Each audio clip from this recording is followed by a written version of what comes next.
But right now, we want to now turn our attention. We've been going through this series called True North.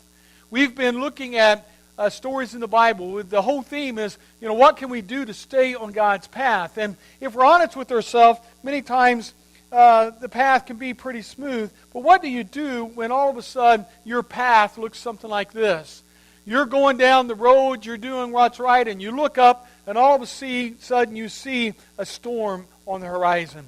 Something that isn't going to be pleasant, and there's no other way around it. If you're going to stay true to that path, if you're going to stay on the direction that God has called you to go, you've got to deal with that storm. And many times we look at that storm and we wish instead it looked like this. The yellow brick road, right? Wouldn't it be nice to always be on the yellow brick road with everything going so well and singing along and skipping as you go and flowers everywhere? But most of us know the yellow brick road is nothing more than a good story, because when the yellow brick road isn't in place, what is it that we're facing? What do you do when your path to true north looks like a storm? I want you to think about that today, because that road that we're on is not always a yellow brick road. There are times when it will be a rough road. There are times when people are not going to agree with you on everything that you stand for or say you believe. There are times when you will feel alone, like you're the only one left standing. That you're the only one on that road. You're the only one that seems to care that you're even going the right direction.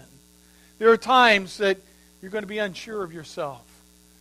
You're not quite sure what to do or where to go or where to turn, what direction to take. What do you do in those times? In the book of Genesis and Exodus, which we've looked at so far through this year, we've seen several different biblical characters who faced a lot of different things. Abraham was that man that God called and said, all right, Abraham, here's the deal. I want you to get up. I want you to leave your country. I want you to take your family, everything you have, and go. And Abraham says, go where? He says, go to the land where I will show you. And he simply has to take it on faith, and he does. Then we run across a guy by the name of Joseph. Joseph faced a lot of things in his life, but there was one thing that Joseph was known for. It was integrity. No matter what happened, he stayed true north to who he was and what God had called him to be. Then there was Moses. Moses gets a call from God, said, Moses, I got a job for you. And Moses said, I'm not so sure about this. And God says, don't worry about it. I'm going to take care of it. And Moses goes, and he goes and confronts Pharaoh, and he leads the people out of Egypt. Well, today we're going to look at a guy as we go on, and there's a book of the Bible named after him. But he is a man who dealt with something in his life. He was a man who dealt with fear. He was terrified at what God wanted him to do. That man's name was Joshua. Now, you might think, well, wait a minute, Joshua, I've heard of Joshua. Isn't he the great army leader? He's the one who led the children of Israel to take over the promised land. He's the guy who led the people across the Jordan River. He's the one who stood up in front of the people at the end of Joshua and said, look, we've got a decision to make. I don't know what you're going to do, but as for me and my house, we will serve the Lord. He was a man that was bold. He was a man that led others. Many times we forget that Joshua was the guy. He was probably born in Egypt as a slave boy. I had never really thought of that until I started looking at it this week. He was probably grew up in Egypt. He was there when the 10 plagues took over the land. He saw what God did through that. He walked through the Red Sea as a young boy, a young man, looking up to the walls of water there that God had held in place. He was there in the desert when everybody was complaining about they had nothing to drink, and Moses strikes the rock, and the rock brings forth enough water to quench everybody's thirst. He was the only person that was selected to be able to accompany Moses up the holy mountain where the 10 Commandments were given. He was chosen as one of the 12 out of millions that would go into the promised land as spies. And they would go there and they'd check it out. And only he and Caleb came back and said, hey, we can do this. Let's take this land. And everybody says, you're crazy. We can't take this land. Yes, that's Joshua. He had not just heard about the miracles of God. He had seen them. He had experienced them. He had participated in them. And yet he comes to a point in his life when he looks down the road and all he sees is a big storm cloud. Joshua chapter 1, verses 1 through 3. This is how it starts. After the death of Moses, the servant of the Lord said to Joshua, son of Nun, Moses' aide, Moses, my servant, is dead. Now then, you and all these people get ready to cross the Jordan River into the land I'm about to give to them, to the Israelites. I will give you every place where you will set your foot, as I promised Moses. And this is God's call to Joshua. He had been preparing him for years for this very moment. His day had finally come. And how did he respond? Verses 6 and following. God continues this message and says, be strong and courageous. He's speaking to Joshua here. Be strong and courageous because you will lead these people to inherit the land which I swore to their forefathers to give them. Be strong and very courageous. Be careful to obey all the law my servant Moses gave you. Do not turn from it to the left or the right, that you may be successful wherever you go. Do not let this book of the law depart from your mouth. Meditate on it day and night, so that you may be careful to do everything that is written in it. Then you will be prosperous and successful. Have I not commanded you? Be strong and courageous. Do not be terrified. Do not be discouraged. For the Lord your God will be with you wherever you go. I don't think it's a stretch to say that when God looked at Joshua, he must have saw the fear in his eyes. For him to keep saying, be strong and courageous, be strong and courageous. And he saw fear there. Fear is an interesting dynamic, isn't it? An interesting emotion that we experience. Fear can do a lot of things. Fear can paralyze us. How many of you have ever been in a situation where something happens and you just kind of like, you freeze because fear just freezes you and you don't know what to do. Fear can cause destructive habits sometimes when people are get into a situation they don't know how to handle or don't know what to do. They can turn to drugs or alcohol or other things to get them away from that, to try to escape from that. Fear just robs you of peace and contentment. You ever had a long night where something's coming up and you're just afraid and you can't sleep and you can't think about anything else, and it just robs you of that peace and contentment that you would like to have? Fear creates doubt. You're not sure of yourself. God promises freedom and abundant life. But if we surrender instead to fear, we most likely won't live that life of abundance. So Joshua stood there. He had a daunting task. It says to Joshua, get ready to cross the Jordan River into the land which I'm about to give to them, to the Israelites. And all of a sudden, the burden of leadership came down on Joshua like nothing he'd ever experienced. He had been Moses' right-hand man. There's a big difference between being a lieutenant and being a general. I think that all of a sudden it just hit him. Wow. What do we do now? The church I came from in Springfield, Illinois, I had been there 28 years. First 13 years of that ministry, I was a youth minister, one of the associate ministers on staff. And had a great relationship with the other two guys on staff. But there's always those times when you're an associate, you think, well, why couldn't we do it this way? Or why couldn't we do it that way? Or what if we tried this? Or what if we tried that? And then, to make a long story short, the other minister stepped down and retired. And I stepped into that position.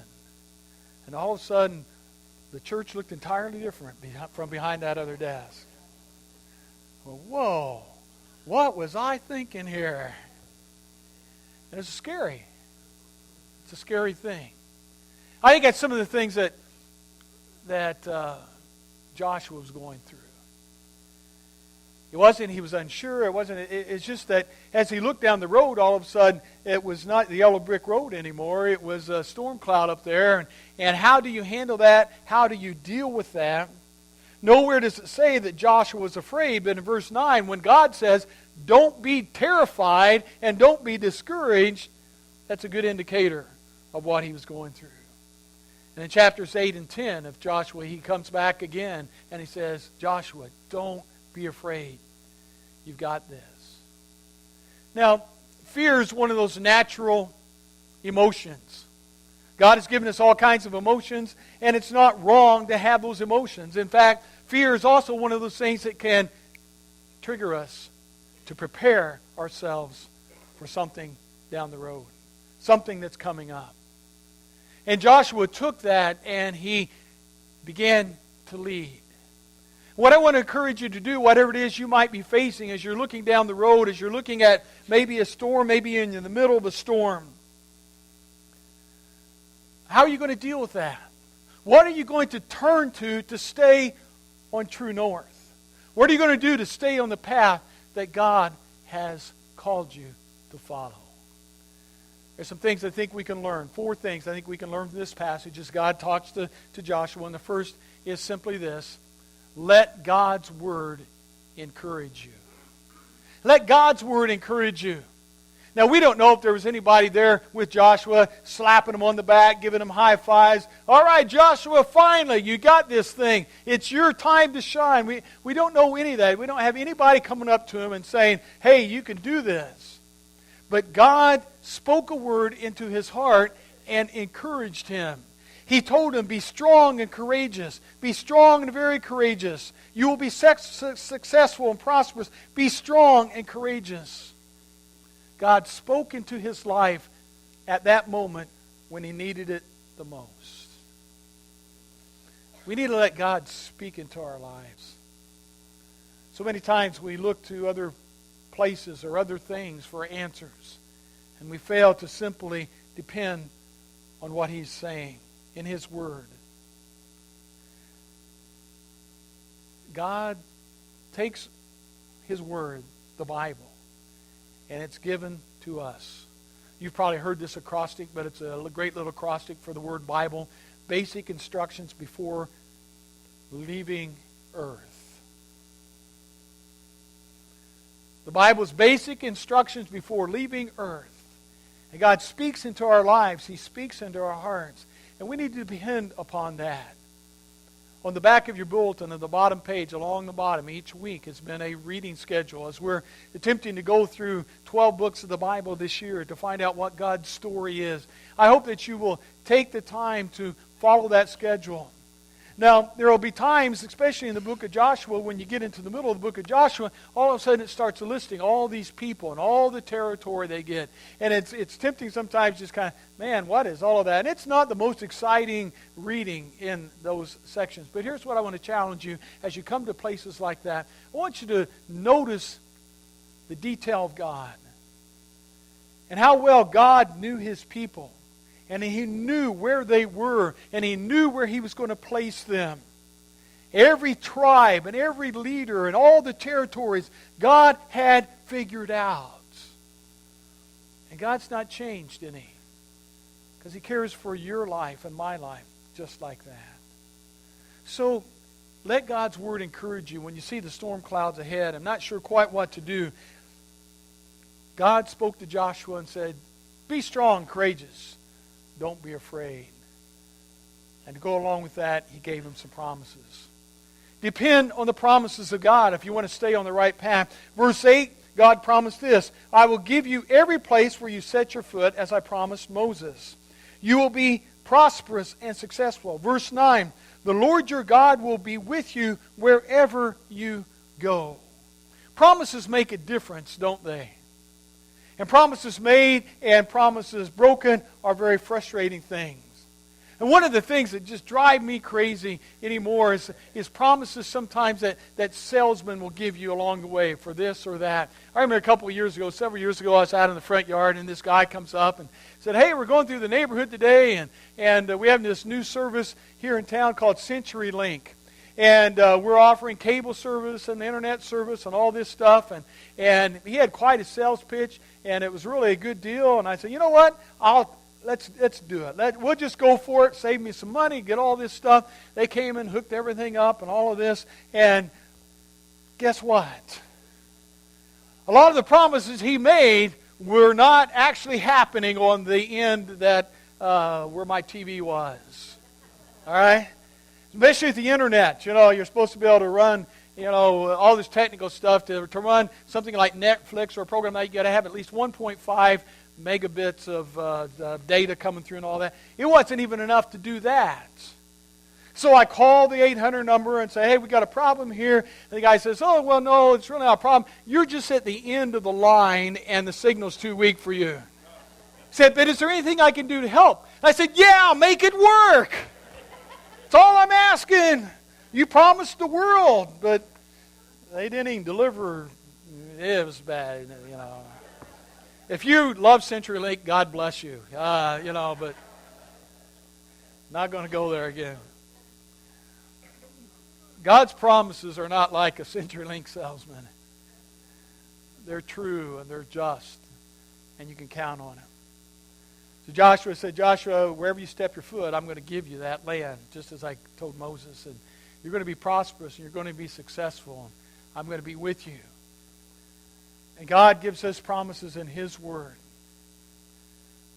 Psalm 23, the Lord is my shepherd, I shall not want, or I shall not be in want. Yea, though I walk through the valley of the shadow of the death, I will fear no evil, for thou art with me. Thy rod and thy staff, they comfort me. And surely in goodness and mercy shall follow me all the days of my life, and I will dwell in the house of the Lord forever. John 3:16, for God so loved the world that whosoever believes in Him shall not perish, but have everlasting life. John 14, I'm going to prepare a place for you, and if I go and prepare a place for you, I will come back so that you may be there with me. If it weren't so, I would not have said this to you. Romans 8:31, if God is for us, who can be against us? 2 Timothy 1:7, for God has not given us a spirit of fear and timidity, but of power and love and self-discipline. There are all kinds of promises of God. As you go through His Word and as He speaks to you, I hope that you'll underline them. I hope that you'll memorize them. I hope that you'll apply them to your life. Because those are the things that will get you through the storm on the route of true north. Something else we need to do is obey God's Word. Don't know if you caught it from what he said or not, but he says, do not, talking to Joshua, he said, keep these words, obey them, but do not turn from the right or the left. Do not let this book of the law depart from your mouth. Meditate on it day and night. Just obey. Just think what condition this world would be in if all the world just obeyed the Ten Commandments. Would the world be a different place? You bet. And it's sometimes those simple things and yet profound things that make such a big difference. And God says, if you would just simply obey. He says, just don't turn from the right or the left. Just stay on the road that I've laid out for you. And you will be blessed. You'll be prosperous and successful, he says. One final thing comes in chapter 3, 2 chapters over from Joshua. It involved taking a step of faith. After God had given Joshua the pep talk there in chapter 1, Joshua goes to all the people. They all agree it's a good thing. They gather together. They're ready to cross the Jordan River. And God gives some instructions. In Joshua chapter 3, verse 8, he says, now here's the deal. He says, tell the priest who carry the ark of the covenant, when you reach the Jordan's waters, go stand in the river. Which doesn't sound bad until you get down to verse 15 and you read this. Now the Jordan River is at flood stage during all the harvest.